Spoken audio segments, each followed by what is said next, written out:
বাড়িতে বিউলির ডাল দিয়ে সুস্বাদু রসবড়া বানাতে চান তাহলে ভিডিওটি আপনাকে শেষ পর্যন্ত দেখতেই হবে। বন্ধুরা, অনেক দিন ধরে রসবড়া খাওয়ার ইচ্ছা হচ্ছিল, যেহেতু শীতকাল এখন পিঠে খাওয়ার সময়, তাই মাকে বললাম যে একদিন রসবড়া করো। তো মা আজকের এই রসবড়া বানালো।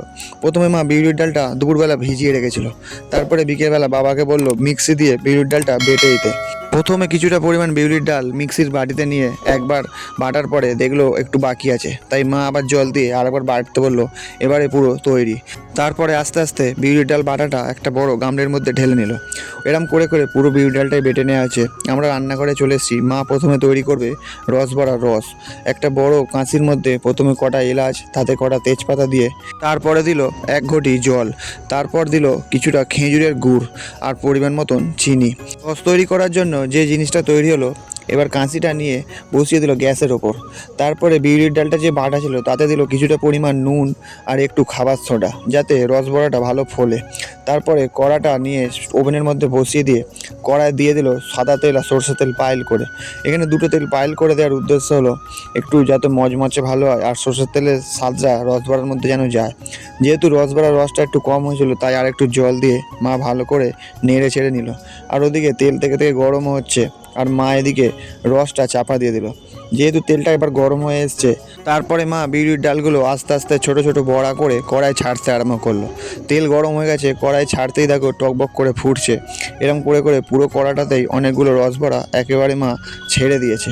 দেখো কড়া কিন্তু ভর্তি হয়ে গেছে, অন্তত মিনিমাম 20টার বেশি রসবড়া একবারেই তৈরি হয়ে যাবে। যেহেতু এক পিঠটা ভাজা হয়ে গেছে, মা আস্তে আস্তে আর এক পিঠটা ভাজা আরম্ভ করলো উল্টে পাল্টে দিয়ে। তারপরে ওদিকে রসবড়ার রসটা ঢাকনাটা খুলে দেখলো এখনও ফোটেনি, তাই এদিকে রসবড়াটাকে ভালো করে কড়া করে ভেজে নিল। তারপর রসের ঢাকনাটা খুলে দেখলো টকবক করে ফুটছে, মা চামচ দিয়ে একটু নেড়ে দিল। ওদিকে রসবড়াগুলো ভাজাও কমপ্লিট। তারপরে একটা ছাঁচা নিয়ে তেলটা ঝরিয়ে নিয়ে আস্তে আস্তে সব রসবড়াগুলো নিয়ে রসের মধ্যে দিয়ে দিল। এবারে সব কটা রসবড়া দেওয়ার পরে এগুলো আস্তে আস্তে ডুবে যাবে আর কিরম ফুলে বড় হয়ে যাবে বন্ধুরা, তোমরা দেখতে পাবে। তারপরে মা দ্বিতীয়বারের জন্য আবার অল্প অল্প করে রসবড়া কড়ায় ছাড়তে আরম্ভ করলো। এদিকে দেখো আস্তে আস্তে কিন্তু বড়াগুলো ডুবতে আরম্ভ করছে। বন্ধুরা, খুব সুন্দর কিন্তু একটা গন্ধ বেরিয়েছে। যেহেতু গুড় দিয়ে রসটা তৈরি, তার একটা আলাদা স্মেল, আর ভাজাটাও খুব দারুণ হয়েছে। থেকে থেকে দেখো সব রসগোল্লা কিন্তু ডুবে গেছে। আমার তো এখনই দেখে খাবার ইচ্ছা হচ্ছে, কিন্তু গরম যেহেতু তাই একটু পরে খেতে হবে।